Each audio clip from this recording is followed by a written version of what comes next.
എല്ലാവർക്കും നമസ്കാരം. ഇന്ന് നടന്ന first stage 10th level prelims എക്സാമിൻ്റെ ക്വസ്റ്റ്യൻ പേപ്പറാണ് നമ്മൾ ഡിസ്കസ് ചെയ്യാൻ പോകുന്നത്.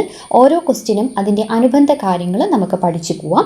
അതോടൊപ്പം തന്നെ അടുത്ത സ്റ്റേജിലുള്ളവർ, ഇപ്പോൾ സെക്കൻഡ് സ്റ്റേജ് മാറ്റിയിട്ടുണ്ടല്ലോ, ബാക്കി 3 സ്റ്റേജിലുള്ളവരും ഇതിൻ്റെ അനുബന്ധ കാര്യങ്ങൾ നന്നായി പഠിക്കുക. ഇനി ഈ സ്റ്റേജ് കഴിഞ്ഞവർ നിങ്ങൾക്ക് എത്ര മാർക്ക് കിട്ടി എന്നുള്ളത് കമൻറ്റ് ചെയ്യാനും മറക്കരുത്. ഓക്കെ, അപ്പോൾ നേരെ ക്വസ്റ്റ്യനിലേക്ക് പോവാം. ഒന്നാമത്തെ ചോദ്യം എന്തായിരുന്നു? ലോഹങ്ങളുടെ രാജാവ് എന്നറിയപ്പെടുന്നത് ആര്? ലോഹങ്ങളുടെ രാജാവ് ആരാണ്? സ്വർണം അല്ലേ, സ്വർണത്തിൻ്റെ തിളക്കവും അല്ലേ, അങ്ങനെയുള്ള സവിശേഷത മൂലം എന്താണ് ആ ലോഹങ്ങളുടെ രാജാവ് എന്ന് വിളിക്കുന്നത്.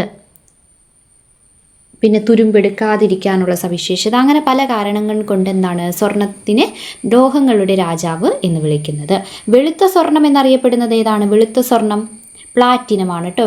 വെളുത്ത സ്വർണം ഏതാണ്? പ്ലാറ്റിനം. മെർക്കുറിക്ക് ഒരു പ്രത്യേകത ഉണ്ടായിരുന്നു. എന്തായിരുന്നു? നമ്മൾ MCQയിൽ പഠിച്ചത് എന്താണ്?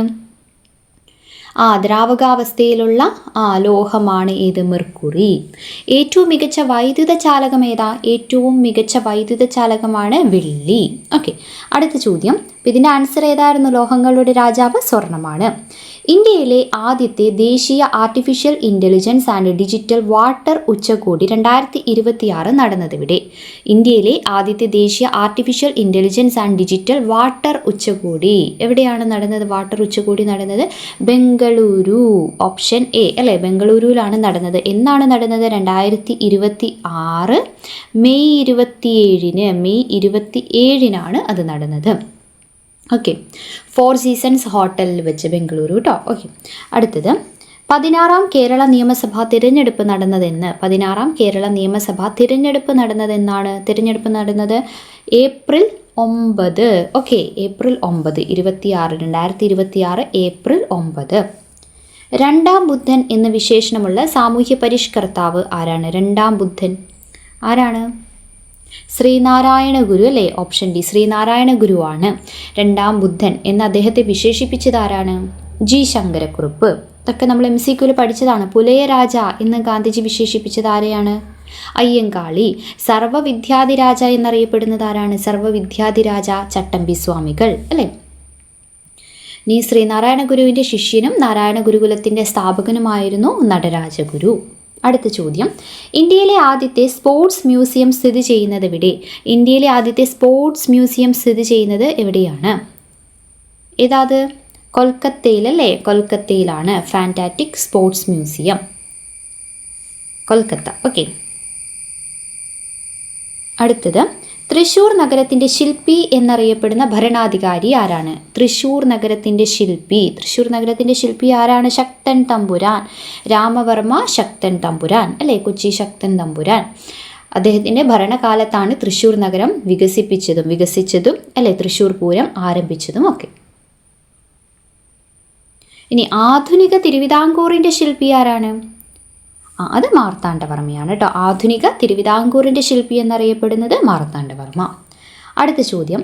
പ്രാചീന മലയാളം ആരുടെ രചനയാണ്? പ്രാചീന മലയാളം ആരുടേതാണ്? നമ്മൾ പഠിച്ചതാണല്ലേ, ചട്ടമ്പി സ്വാമികളുടെ അല്ലേ. ബ്രാഹ്മണ മേധാവിത്വത്തിന് ചോദ്യം ചെയ്തുകൊണ്ട് ചട്ടമ്പി സ്വാമികൾ രചിച്ച പ്രശസ്തമായ കൃതിയാണ് ഏത്? പ്രാചീന മലയാളം. ജാതിക്കുമ്മി ആരുടെ? ജാതിക്കുമ്മി അത് പണ്ഡിറ്റ് KP കറുപ്പൻ്റേതാണ് കേട്ടോ, ഓർത്ത് വയ്ക്കുക. ജാതിക്കുമ്മി പണ്ഡിറ്റ് KP കറുപ്പൻ. അടുത്ത ചോദ്യത്തിലേക്ക് പോവാം. രാഷ്ട്രപതി ദ്രൗപദി മുർമു ഏത് സംസ്ഥാനത്ത് നിന്നുള്ള വ്യക്തിയാണ്? രാഷ്ട്രപതി ദ്രൗപദി മുർമു ഏത് സംസ്ഥാനത്ത് നിന്നുള്ളതാണ്? ഒഡീഷയിൽ നിന്നുള്ളതാണ്. എത്രാമത്തെ രാഷ്ട്രപതിയാണ്? 15ാമത്. അത് ഓർത്തിരിക്കുക കേട്ടോ. ഇന്ത്യയുടെ 15ാമത് രാഷ്ട്രപതിയാണ് ദ്രൗപദി മുർമു. ഒഡീഷയിലെ മയൂർഭഞ്ച് ജില്ലയിൽ നിന്നുള്ള വ്യക്തിയാണ്. ഓക്കെ, 2025 ഓടക്കുഴൽ പുരസ്കാരത്തിന് അർഹനായത് ആര്? നമ്മൾ പഠിച്ചിട്ടുണ്ടായിരുന്നു അല്ലേ, ഷോർട്സ് ഒക്കെ ആയിട്ട് നമ്മൾ പഠിച്ചതാണ്.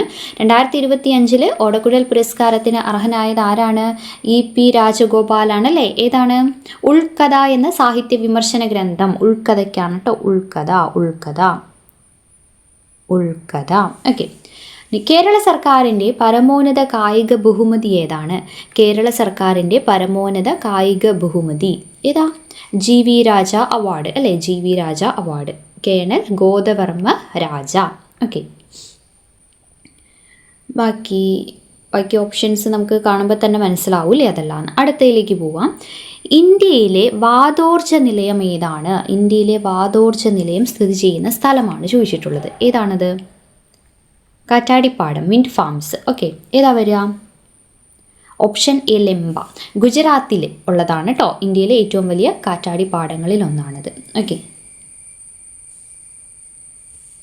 ഹിമാലയത്തിലെ ലവണജല തടാകം. ഹിമാലയത്തിലെ ലവണജല തടാകം ഏത്? ഹിമാലയത്തിലെ ലവണജല തടാകം ഏതാണ്? ഹിമാലയത്തിലെ ലവണജല തടാകമാണ് ചോദിച്ചിട്ടുള്ളത്. നമുക്ക് രാകാസ് പറയാം, അല്ലെങ്കിൽ രാക്ഷസ് താല് പറയും. ഇത് PSCയുടെ ആൻസറും കൂടി നമുക്കൊന്ന് വെരിഫൈ ചെയ്യാം.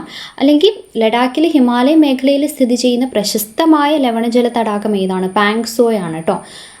അത് ഓർത്തിരിക്കുക, പാങ്സോസോ. ഓക്കെ, അപ്പോൾ നമുക്കിത് PSC എന്താ പറയുന്നത് നോക്കാം. ബാക്കി ഇത് മൂന്നും എന്താണ്? ലവണജല തടാകം അല്ല കേട്ടോ, ശുദ്ധജല തടാകങ്ങളാണ്. ഇനി അടുത്ത ചോദ്യത്തിലേക്ക് പോവാം. അടുത്തത് ഏതാണ്? ജലം നദി വക്രവലയങ്ങൾ രൂപപ്പെടുത്തുന്നതിന് കാരണമായി ഭവിച്ച തടാകം ഏതാണ്? തടാകം ഏതാണ്? ഏതാത്? വൂളാർ തടാകമാണ് കേട്ടോ, വൂളാർ തടാകം. ജമ്മു കാശ്മീരിലെ ജലം നദി അതിൻ്റെ പാതയിൽ മണൽ അടിഞ്ഞു കൂടി ഉണ്ടാകുന്ന തടസ്സങ്ങൾ കാരണം വലിയ വക്രവലയങ്ങൾ ഉണ്ടാക്കുകയും അത് വൂളാർ തടാകത്തിൻ്റെ രൂപീകരണത്തിന് കാരണമാവുകയുമാണ് ചെയ്തത്. ഓക്കെ, അപ്പോൾ വൂളാറാണ്. ഇനി സമാധാനത്തിൻ്റെ പാലം അഥവാ ബ്രിഡ്ജ് ഓഫ് പീസ് എന്നറിയപ്പെടുന്നത് ഏതാ? സമാധാനത്തിൻ്റെ പാലം എന്നറിയപ്പെടുന്നത് അമാൻ സേതു. അമാൻ സേതു അല്ലേ? പാലങ്ങളുടെ പാലം അഥവാ സമാധാനത്തിൻ്റെ പാലം എന്നറിയപ്പെടുന്നു. എന്തുകൊണ്ടാണ് അത് അങ്ങനെ അറിയപ്പെടുന്നത്? ഇന്ത്യ പാകിസ്ഥാൻ അതിർത്തിയിൽ അല്ലേ, LOC ജമ്മു കാശ്മീരിലെ ഉറി ജില്ലയിൽ സ്ഥിതി ചെയ്യുന്ന ഒരു സൗഹൃദ പാലമാണിത്. ഓക്കെ, അപ്പോൾ ഇത് ഇന്ത്യയിലെ ഉറിയെയും പാക് അധീന കാശ്മീരിലെ ചഗോത്തിയെയും തമ്മിൽ ബന്ധിപ്പിക്കുന്നുണ്ട് കേട്ടോ. രാം സേതു ഇന്ത്യക്കും ശ്രീലങ്കയ്ക്കും ഇടയിലുള്ള പ്രകൃതിദത്ത ഇതാണ് കേട്ടോ, ഓർത്തിരിക്കുക. അടുത്തത് മൊളാസിസ് തടം എന്നറിയപ്പെടുന്ന ഇന്ത്യയിലെ സംസ്ഥാനം ഏതാണ്? മൊളാസിസ് തടം അതൊക്കെ പ്രീവിയസ് ആണല്ലോ. ഏതാണത്? മിസോറാമാണ് അല്ലേ? മൃദുവായതും കട്ടിക്കുറഞ്ഞതുമായ അവസാദ ശിലകൾ കൊണ്ട് അതിനാലാണ് എന്ത് മിസോറാമിനെ മൊളാസിസ് തടം എന്ന് വിശേഷിപ്പിക്കുന്നത്. ഇന്ത്യയിലെ ഏറ്റവും വലിയ തുരങ്ക റെയിൽ പാത ഏതാണ്? ഇന്ത്യയിലെ ഏറ്റവും വലിയ തുരങ്ക റെയിൽ പാത ഏതാണ്? ഇതിൽ ഓപ്ഷൻസിൽ വരുമ്പോൾ പീർ പഞ്ചൽ പാത അല്ലേ, പീർ പഞ്ചൽ തുരങ്കം ഇന്ത്യയിലെ നീളം കൂടിയ പ്രധാന റെയിൽ തുരങ്കങ്ങളിൽ ഒന്നാണ്. പഞ്ചപ്രയാഗ് സ്ഥിതി ചെയ്യുന്നത് എവിടെയാണ്? ഏത് ഹിമാലയത്തിലാണ്? ഉത്തരാഖണ്ഡ് ഹിമാലയം അല്ലേ? പഞ്ചപ്രയാഗ് സ്ഥിതി ചെയ്യുന്നത് ഉത്തരാഖണ്ഡ് ഹിമാലയത്തിലാണ് കേട്ടോ. അതായത് വിഷ്ണുപ്രയാഗ്, നന്ദപ്രയാഗ്, കർണപ്രയാഗ്, രുദ്രപ്രയാഗ്, ദേവപ്രയാഗ് എന്നീ 5 പുണ്യനദീ സംഗമങ്ങൾ സ്ഥിതി ചെയ്യുന്നത് എവിടെയാണ്? അതാണ് പഞ്ചപ്രയാഗ്, ഉത്തരാഖണ്ഡിലാണ്. ഇന്ത്യയിൽ യുറേനിയം നിക്ഷേപം കാണപ്പെടുന്നത് എവിടെയാണ്? ഇന്ത്യയിൽ യുറേനിയം നിക്ഷേപം കാണപ്പെടുന്നത് ഏതാ വരുന്നത്? ധാർവാർ ശിലകളാണ് കേട്ടോ. ഇന്ത്യയിലെ ഏറ്റവും പഴക്കമേറിയ രൂപാന്തരീകൃത ശിലകളാണ് ധാർവാർ. ഓക്കെ, യുറേനിയം പോലെയുള്ള ആണവ ധാതുക്കളുടെ നിക്ഷേപം അവിടെ പ്രധാനമായിട്ടും കാണാറുണ്ട്. ധാർവാർ ശിലകൾ കേട്ടോ. നമ്മുടെ ജാർഖണ്ഡിലെ ജാദുഗുഡിയൊക്കെ ഉണ്ടല്ലോ, അതൊക്കെ. പ്രാചീന കാലത്ത് ബംഗാളിലെ സോനാർ താഴ്വരയെയും സിന്ധു താഴ്വരയെയും ബന്ധിപ്പിച്ചിരുന്ന പാത ഏതാണ്? പ്രാചീന കാലത്ത് ബംഗാളിലെ സോനാർ താഴ്വരയെയും സിന്ധു താഴ്വരയെയും ബന്ധിപ്പിച്ചിരുന്ന പാത ഏതാണ്? ഷാഹി പാത, സദക്-ഇ-അസം അല്ലേ?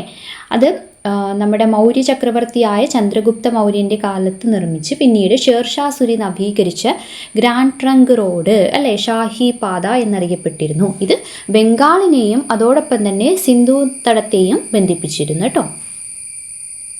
എണ്ണപ്പാടം അടിസ്ഥാനമാക്കിയുള്ള ഇന്ത്യയിലെ എണ്ണ ശുദ്ധീകരണശാല ഏതാണ്? എണ്ണപ്പാടത്തിന് സമീപം തന്നെ സ്ഥിതി ചെയ്യുന്നത് ഏതാണ്? ദിഗ്ബോയ്. എവിടെയുള്ളതാണത്? ആസാം അല്ലേ? ആസാമിലെ ദിഗ്ബോയ് കേട്ടോ, ദിഗ്ബോയ് ഇന്ത്യയിലെ ഏറ്റവും പഴക്കമേറിയ എണ്ണ ശുദ്ധീകരണ ശാലയുമാണ്. ഡോക്ടർ കെ എൻ രാജുമായി ബന്ധപ്പെട്ട് തെറ്റായ പ്രസ്താവനകൾ ഏതൊക്കെയാണ്? ഡോക്ടർ കെ എൻ രാജുമായി ബന്ധപ്പെട്ട് തെറ്റായ പ്രസ്താവനയാണ് ചോദിച്ചിട്ടുള്ളത്. ഞാൻ നേരത്തെ പറഞ്ഞിട്ടുണ്ടായിരുന്നു ശരി തെറ്റെന്നുള്ളത് നിങ്ങൾ ജസ്റ്റ് ഒന്ന് നോട്ട് ചെയ്യണം ക്വസ്റ്റ്യൻ പേപ്പറിൽ, അപ്പോൾ ആൻസർ ചെയ്യുമ്പോൾ മാറിപ്പോവാതിരിക്കാൻ വേണ്ടി. ഓക്കെ, അപ്പോൾ നോക്കി ഏതൊക്കെയാണെന്ന് നമുക്ക് നോക്കാം. പ്ലാനിംഗ് കമ്മീഷൻ ചെയർമാനായിരുന്നു, Reserve Bank governor, then Centre for Development Studies സ്ഥാപകൻ, organisation issues in Indian agriculture രചിച്ചു. തെറ്റായതാണ് ചോദിച്ചിട്ടുള്ളത്. ഏതാണ്? നമ്മുടെ ഡോക്ടർ കെ എൻ രാജു എന്ന് പറയുന്ന പ്രശസ്ത സാമ്പത്തിക ശാസ്ത്രജ്ഞനായിരുന്നു അല്ലേ, പക്ഷേ അദ്ദേഹം പ്ലാനിംഗ് കമ്മീഷൻ ചെയർമാൻ ആയിട്ടില്ല. അതുമാത്രമല്ല RBI ഗവർണറും ആയിട്ടില്ല. അപ്പോൾ 1ഉം 2ഉം തെറ്റാണ്. ഓക്കെ, പിന്നെ 1ാം പഞ്ചവത്സര പദ്ധതിയുടെ കരട് തയ്യാറാക്കുന്നതിൽ അദ്ദേഹം എന്ത് ചെയ്തു? പ്രധാന പങ്ക് വഹിക്കുക ചെയ്തിട്ടുണ്ട് കേട്ടോ.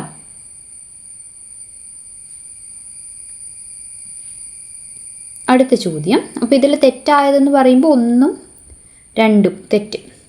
ക്വിറ്റ് ഇന്ത്യ സമരനായിക എന്നറിയപ്പെടുന്നത് ആരാണ്? ക്വിറ്റ് ഇന്ത്യ സമരനായിക അരുണ ആസിഫ് അലി. അരുണ ആസിഫ് അലിയാണ് കേട്ടോ.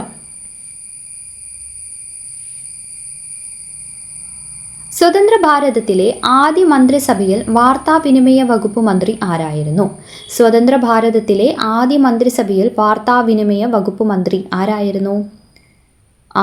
അഹമ്മദ് കിദ്വായ് അല്ലേ, അഹമ്മദ് കിദ്വായ് ആയിരുന്നു കേട്ടോ. റാഫി അഹമ്മദ് കിദ്വായ്. ഭാഷാടിസ്ഥാനത്തിൽ സംസ്ഥാനങ്ങൾ രൂപീകരിക്കുന്നതിന് ഇന്ത്യയുടെ കേന്ദ്ര നേതൃത്വം ആദ്യം അംഗീകരിക്കാത്തതിന് കാരണം എന്താണ്? ഓക്കെ, ഭാഷാടിസ്ഥാനത്തിൽ സംസ്ഥാനങ്ങൾ രൂപീകരിക്കുന്നതിന് ഇന്ത്യയുടെ കേന്ദ്ര നേതൃത്വം ആദ്യം അംഗീകരിക്കാത്തതിന് കാരണമെന്ത്? 4 സ്റ്റേറ്റ്മെൻറ്റ് നമുക്ക് ആദ്യം നോക്കാം. എന്തൊക്കെയാണ് പറഞ്ഞിട്ടുള്ളത്? ജനാധിപത്യം സംരക്ഷിക്കാൻ, വിഘടനവാദ ഭീഷണി ഇല്ലാതാക്കാൻ, രാജ്യത്തിൻ്റെ ഐക്യം കാത്തുസൂക്ഷിക്കാൻ, ആഭ്യന്തര സ്വയംഭരണം ഉറപ്പാക്കാൻ. ചോദിച്ചിട്ടുള്ളത് അംഗീകരിക്കാത്തതിന് കാരണം എന്താണെന്നാണ് ചോദിച്ചിട്ടുള്ളത്. അതായത് വിഭജനത്തിൻ്റെ മുറിവുകൾ ഉണങ്ങുന്നതിന് മുമ്പ് ഭാഷാടിസ്ഥാനത്തിൽ സംസ്ഥാനങ്ങൾ വിഭജിക്കുന്നത് രാജ്യത്തിൻ്റെ ഐക്യത്തെ ബാധിക്കുമെന്നും അല്ലേ, രാജ്യത്തിൻ്റെ ഐക്യത്തെ ബാധിക്കുമെന്നും വിഘടനവാദ ചിന്തകൾക്ക് കാരണമാകുമെന്നും കേന്ദ്ര നേതൃത്വം പറയുന്നു. ഓക്കെ, അപ്പോൾ ഏതൊക്കെയാണ് വരിക? 2ഉം 3ഉം. ഓപ്ഷൻ ഡി ആണ് വരുന്നത്. അടുത്തത്, ഏത് സത്യാഗ്രഹത്തിൻ്റെ പ്രചാരണ സമയത്താണ് നേതാവ് എന്നർത്ഥമുള്ള സർദാർ എന്ന വിളിപ്പേര് വല്ലഭായ് പട്ടേലിന് ലഭിച്ചത്? ഏതാണ്? ബർദോളി സത്യാഗ്രഹം അല്ലേ. ഇപ്പോൾ നമ്മൾ ഇന്ത്യൻ ഹിസ്റ്ററിയായി റിലേറ്റ് ചെയ്ത് അത്യാവശ്യം നമ്മൾ SCERT പഠിച്ച കാര്യങ്ങളൊക്കെ തന്നെയാണ് ഇവിടെ വന്നിട്ടുള്ളത്, ഇൻക്ലൂഡിങ് PYQ അല്ലേ. അപ്പോൾ അങ്ങനെയുള്ള നമ്മൾ എന്ത് ചെയ്യുക? LDC ഞാൻ നേരത്തെ പറഞ്ഞ പോലെ തന്നെ 2027 LDC നോട്ടിഫിക്കേഷൻ വരുമ്പോഴേക്കും നമ്മൾ ഒരുവിധം കാര്യങ്ങളൊക്കെ പഠിച്ചു കഴിഞ്ഞിരിക്കണം. പിന്നെയുള്ള ടൈം നമുക്ക് റിവിഷൻ ആയിരിക്കും. ഇനിയിപ്പോൾ VFA വരുന്നുണ്ടല്ലോ, VFAക്ക് വേണ്ടിയിട്ട് നമുക്ക് എന്ത് പഠിക്കണം? SCERT പഠിക്കണം. അപ്പോൾ ഈ LGS എന്ന് പറയുമ്പോൾ നമുക്ക് അത്രയും ടൈം ഉണ്ടായില്ലല്ലോ, അതുകൊണ്ടാണ് ഞാൻ ജസ്റ്റ് നിങ്ങൾക്ക് ഏറ്റവും ഇമ്പോർട്ടൻ്റ് ആയിട്ടുള്ള ക്വസ്റ്റ്യൻസ് തന്നുകൊണ്ടിരുന്നത്. ഓക്കെ, അപ്പോൾ ഏതാണ്? ബർദോളി സത്യാഗ്രഹം എന്നാ നടന്നത്? 1928. എവിടെ? ഗുജറാത്തിൽ അല്ലേ. 1928 ഗുജറാത്തിലെ ബർദോളിയിൽ നടന്ന ഒരു കർഷക സമരത്തിന് വിജയകരമായ നേതൃത്വം നൽകിയതിനെ തുടർന്നാണ് വല്ലഭായ് പട്ടേലിന് സർദാർ അഥവാ നേതാവ് എന്ന പദവി നൽകിയത്. ചപ്പാത്തി പ്രസ്ഥാനം സ്വാതന്ത്ര്യ സമരത്തിലെ ഏത് സംഭവവുമായി ബന്ധപ്പെട്ടിരിക്കുന്നു? ചപ്പാത്തി പ്രസ്ഥാനം ഏതാ? 1ാം സ്വാതന്ത്ര്യ സമരം 1857 1ാം സ്വാതന്ത്ര്യ സമരം, അല്ലെങ്കിൽ ശിപ്പായി ലഹള അല്ലേ. അതെന്താണ്? ഗ്രാമങ്ങൾ തോറും രഹസ്യ സന്ദേശങ്ങൾ കൈമാറാൻ ചപ്പാത്തികളും താമരപ്പൂക്കളും ഉപയോഗിച്ചിരുന്നു അല്ലേ. അതുകൊണ്ടാണ് കേട്ടോ അത് വന്നത്. മലബാർ കലാപം എന്ന 1921 വർഷങ്ങൾ ഓർത്തിരിക്കുക കേട്ടോ. ദെൻ ഗുരുവായൂർ സത്യാഗ്രഹം 31, ക്വിറ്റ് ഇന്ത്യ 42. അടുത്ത ചോദ്യം, 1939 നടന്ന അഖിലേന്ത്യാ നാട്ടുരാജ്യ പ്രജാസമ്മേളനവുമായി ബന്ധപ്പെട്ട് ശരിയായ പ്രസ്താവനകൾ കണ്ടെത്തുക. ഓക്കെ, ഇന്ത്യയുടെ ഐക്യമെന്ന സങ്കല്പത്തിന് കരുത്തേകി. പിന്നെയോ, പൗരാവകാശങ്ങൾ നാട്ടുരാജ്യങ്ങളിലെ പ്രജകൾക്ക് നൽകണമെന്ന് വാദിച്ചു. നാട്ടുരാജ്യങ്ങളുടെ സ്വാതന്ത്ര്യത്തിന് വേണ്ടി വാദിച്ചു. നാട്ടുരാജാക്കന്മാരുടെ കൂട്ടായ്മ നിലവിൽ വന്നു. ചോദിച്ചിട്ടുള്ളത് എന്താണ്? 1939 നടന്ന അഖിലേന്ത്യാ നാട്ടുരാജ്യ പ്രജാസമ്മേളനവുമായി ബന്ധപ്പെട്ട് ശരിയായ പ്രസ്താവനകളാണ് ചോദിച്ചിട്ടുള്ളത്. ഏതൊക്കെയാണ്? ഒന്നും രണ്ടും, അതായത് ഇന്ത്യയുടെ നാട്ടുരാജ്യങ്ങളിലെ ജനങ്ങൾക്ക് ജനാധിപത്യ അവകാശങ്ങൾ ഉറപ്പാക്കാനും അവരെ ഇന്ത്യൻ ദേശീയ പ്രസ്ഥാനത്തിൻ്റെ ഭാഗമാക്കി ഐക്യം വർദ്ധിപ്പിക്കാനും നാട്ടുരാജ്യ പ്രജാസമ്മേളനം സഹായിച്ചു. അപ്പോൾ എന്താ, ഒന്നും രണ്ടും ശരിയാണ്. അടുത്തത്, താഴെ പറയുന്നവരിൽ കേന്ദ്രീകൃത ആസൂത്രണത്തിൻ്റെ വിമർശകനായിരുന്ന വ്യക്തിയാര്? കേന്ദ്രീകൃത ആസൂത്രണത്തിൻ്റെ വിമർശകനായിരുന്ന വ്യക്തി ആരാണ്? സി രാജഗോപാലാചാരി. സ്വതന്ത്ര ഇന്ത്യയിലെ ലൈസൻസ് രാജിനും സോവിയറ്റ് മാതൃകയിലുള്ള കേന്ദ്രീകൃത സാമ്പത്തിക ആസൂത്രണത്തിനും കടുത്ത എതിരാളിയായിരുന്നത് സ്വതന്ത്ര പാർട്ടി സ്ഥാപകനായ സി രാജഗോപാലാചാരി ആയിരുന്നു കേട്ടോ. ബാക്കിയുള്ളവരൊക്കെ അതിനെ അനുകൂലിച്ചവരായിരുന്നു. ബോംബെ പ്ലാനുമായി ബന്ധപ്പെട്ട് തെറ്റായ പ്രസ്താവന ഏത്? തെറ്റാണേ. ഓക്കെ. വ്യവസായികളും സംരംഭകരും ആസൂത്രണത്തിനെതിരായിരുന്നു. വ്യവസായികവും സാമ്പത്തികവുമായ നിക്ഷേപങ്ങളിൽ രാഷ്ട്രം മുൻകൈ എടുക്കണമെന്ന് ആവശ്യമുന്നയിച്ചു. ആഗോള മൂലധന നിക്ഷേപത്തിനായി വാദിച്ചു. ആസൂത്രിത സമ്പദ് വ്യവസ്ഥയ്ക്കുള്ള നിർദ്ദേശങ്ങൾ തയ്യാറാക്കി. തെറ്റായ പ്രസ്താവനയാണ് ചോദിച്ചിട്ടുള്ളത്. ഏതൊക്കെയാണ്? ഒന്നാമത്തെ തെറ്റല്ലേ, 1944 ബോംബെയിലെ പ്രമുഖ വ്യവസായികൾ ചേർന്ന് തയ്യാറാക്കിയ പദ്ധതിയാണ് ബോംബെ പ്ലാൻ അല്ലേ.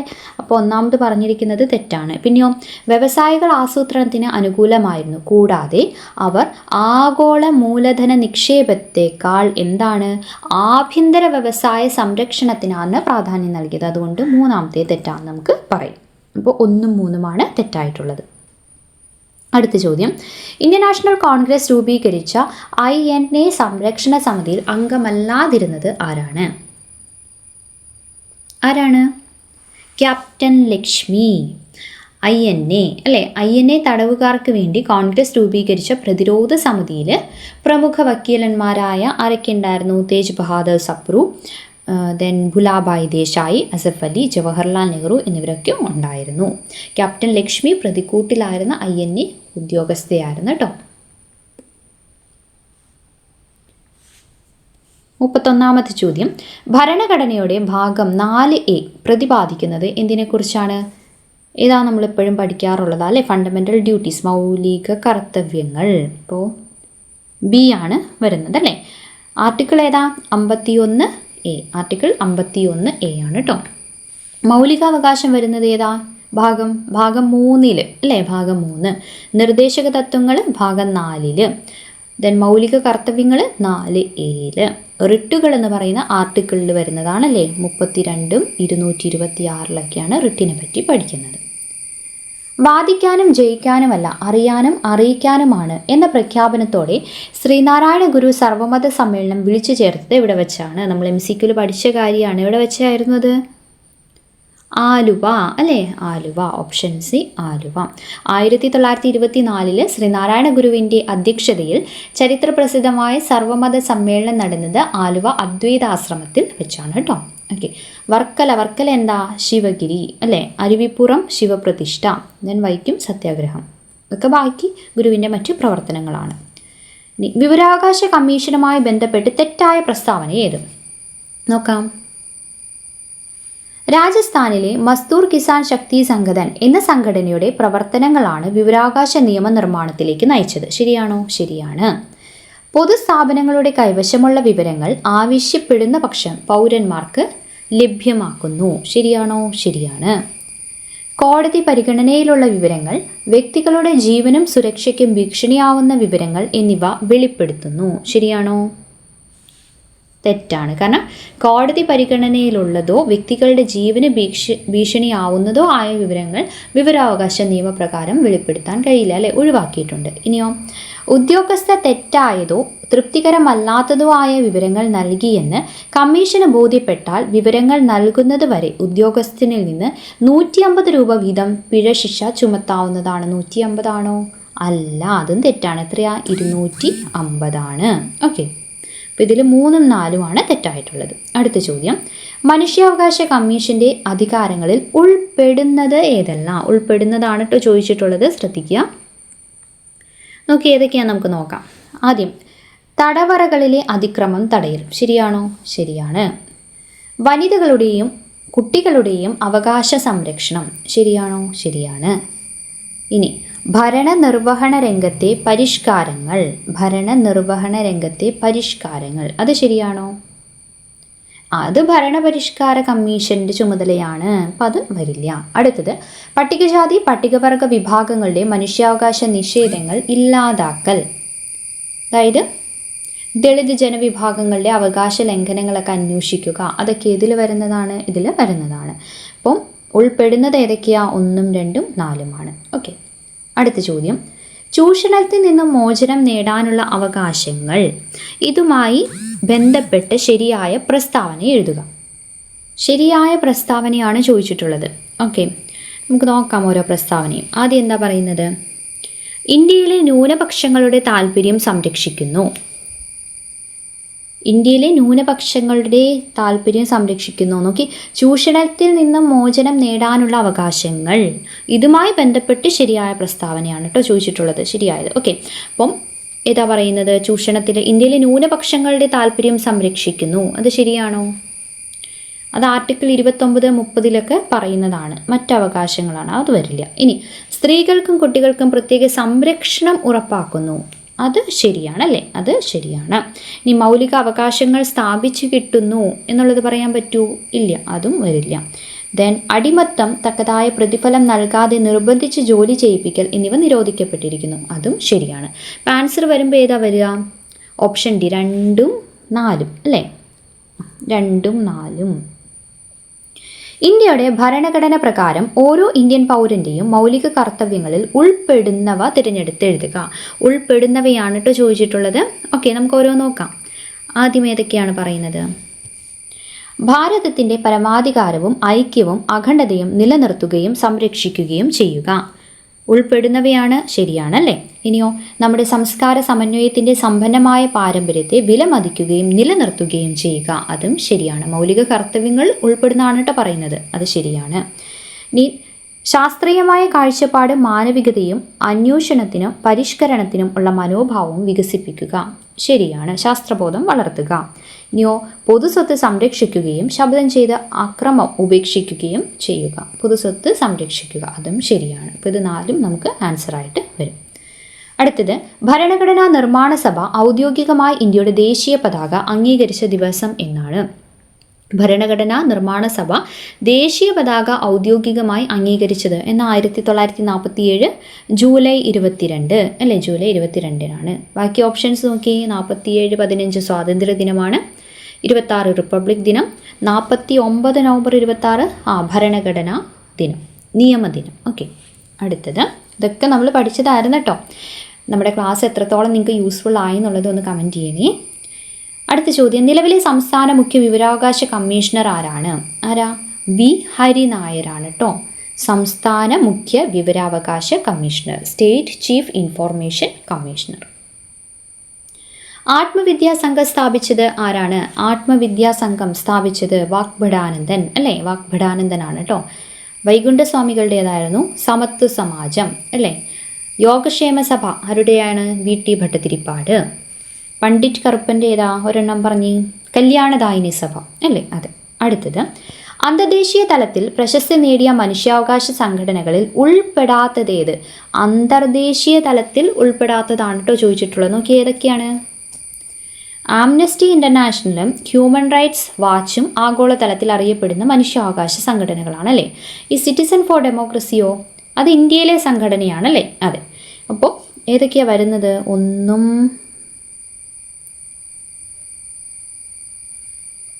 നമ്മളോട് ഉൾപ്പെടാത്തതാണ് ചോദിച്ചിട്ടുള്ളത്. ഉൾപ്പെടാത്തത് ഏതാണ്? 3, 4 അല്ലേ? ഓക്കെ, 3, 4. അടുത്തത്, കേരളത്തിലെ ഏറ്റവും നീളം കൂടിയ നദി ഏതാണ്? 244 കിലോമീറ്റർ നീളമുള്ള പെരിയാർ അല്ലേ? കേരളത്തിൻ്റെ ജീവരേഖ എന്നറിയപ്പെടുന്നു. ഭാരതപ്പുഴയ്ക്ക് എത്രയാണ്? 209 കേട്ടോ. 209 കിലോമീറ്റർ നീളമാണുള്ളത്. രണ്ടാമത്തെ നീളമേറിയ നദിയാണ്. മൂന്നാമത് ആരാണ്? പമ്പയാണ്. നാലാമത് ചാലിയാറാണ്. പമ്പയ്ക്ക് 176 കേട്ടോ. 176, ചാലിയാർ 169. ഇനി 5 വണ്ണം എന്നാൽ എന്ത്? 5 വണ്ണം എന്താണ്? 5 വണ്ണം അത് മധ്യകാല കേരളത്തിൽ സജീവമായിരുന്ന ജൂത വിദേശ വ്യാപാരികളുടെ പ്രശസ്തമായ ഒരു വാണിജ്യ സംഘമായിരുന്നു അല്ലേ? വാണിജ്യ സംഘം. ഓക്കെ, 5 വണ്ണം, മണിഗ്രാമം അല്ലേ? അതെ. ഇനി പ്രാചീന തുറമുഖമായ മുസിരീസ് ഇതിലേത് സ്ഥലമാണ്? മുസിരീസ് ഏതാണ്? മുസിരീസ് തുറമുഖം കൊടുങ്ങല്ലൂർ. മുസിരീസ് കൊടുങ്ങല്ലൂരാണ് കേട്ടോ. തമിഴ്നാടിനെ കേരളവുമായി ബന്ധിപ്പിക്കുന്ന ചുരം ഏതാണ്? പശ്ചിമഘട്ടത്തിലെ ഏറ്റവും വലിയ ചുരം അല്ലേ? ഏതാ? പാലക്കാട് ചുരം കേരളത്തെ തമിഴ്നാട്ടിലെ കോയമ്പത്തൂരുമായി ബന്ധിപ്പിക്കുന്നു. താമരശ്ശേരി ചുരമോ? അത് വയനാടും കോഴിക്കോടും തമ്മിൽ ബന്ധിപ്പിക്കുന്നതാണ് കേട്ടോ. അടുത്തത്, കേരളത്തിലെ ആദ്യത്തെ ഇക്കോ ടൂറിസം കേന്ദ്രം ഏതാണ്? കേരളത്തിലെ ആദ്യത്തെ ഇക്കോ ടൂറിസം കേന്ദ്രം തെന്മല. ഏത് ജില്ലയിലാണ്? കൊല്ലം ജില്ലയിൽ കേട്ടോ, കൊല്ലം ജില്ലയിൽ. തട്ടേക്കാട് പക്ഷി സങ്കേതം എവിടെയാണ് സ്ഥിതി ചെയ്യുന്നത്? തട്ടേക്കാട് എറണാകുളം. ആസാമിൽ നടന്ന 79ാം സന്തോഷ് ട്രോഫി കിരീടം നേടിയത് ആരാണ്? ആസാമിൽ നടന്ന 79ാമത്തെ സന്തോഷ് ട്രോഫി കിരീടം നേടിയത് സർവീസസ് അല്ലേ? സർവീസസ് ആണ് കേട്ടോ, നമ്മൾ പഠിച്ചതായിരുന്നു, സർവീസസ് ആണ്. അടുത്ത ചോദ്യം, കേരളത്തിലെ ആദ്യ ജലവൈദ്യുത പദ്ധതി. കേരളത്തിലെ ആദ്യത്തേതാണ്? പള്ളിവാസൽ. 1940 ഇടുക്കി ജില്ലയിലെ മുതിരപ്പുഴയാറിൽ സ്ഥാപിതമായ പള്ളിവാസൽ ജലവൈദ്യുത പദ്ധതിയാണ് കേരളത്തിലെ ആദ്യത്തേത്. കേരളത്തിലെ ഏറ്റവും വലിയ ആർച്ച് ഡാം ഏതാണ്? ഇടുക്കി അല്ലേ? ഇതൊക്കെ നമ്മൾ പഠിച്ചതാ. മലയാള സിനിമയുടെ പിതാവ് എന്ന് വിശേഷിപ്പിക്കുന്നത് ആരെയാണ്? JC ഡാനിയൽ അല്ലേ? ആദ്യത്തെ നിശബ്ദ ചിത്രമായ വിഗതകുമാരൻ നിർമ്മിച്ച് സംവിധാനം ചെയ്ത JC ഡാനിയലിനെയാണ് മലയാള സിനിമയുടെ പിതാവെന്ന് വിളിക്കുന്നത്. കേരളത്തിൻ്റെ ഔദ്യോഗിക പുഷ്പം കാസിയ ഫിസ്റ്റുല എന്നറിയപ്പെടുന്ന ഏതാണ്? കണിക്കൊന്നയാണ് കേട്ടോ. ഇന്ത്യയുടെ ദേശീയ പുഷ്പം താമര. ഓക്കെ, താമര. അപ്പോൾ 50 ചോദ്യങ്ങൾ നമ്മളിപ്പോൾ ഡിസ്കസ് ചെയ്തു. ബാക്കി 50 ചോദ്യം അടുത്തൊരു വീഡിയോ ആയിട്ട് നമുക്ക് കാണാം. അതിൻ്റെ കൂടെ എത്രത്തോളം നമുക്ക് എഴുതാൻ പറ്റിയിട്ടുണ്ട് എന്നൊരു അനാലിസിസ് ഞാൻ പറയാം. അപ്പം നിങ്ങൾക്ക് എത്രത്തോളം എഴുതാൻ പറ്റി, എങ്ങനെയൊക്കെ ഉണ്ട്, നമ്മുടെ ക്ലാസ്സൊക്കെ യൂസ്ഫുൾ ആയോ എന്നുള്ള കാര്യങ്ങളൊക്കെ ഒന്ന് അറിയിക്കാം. താങ്ക്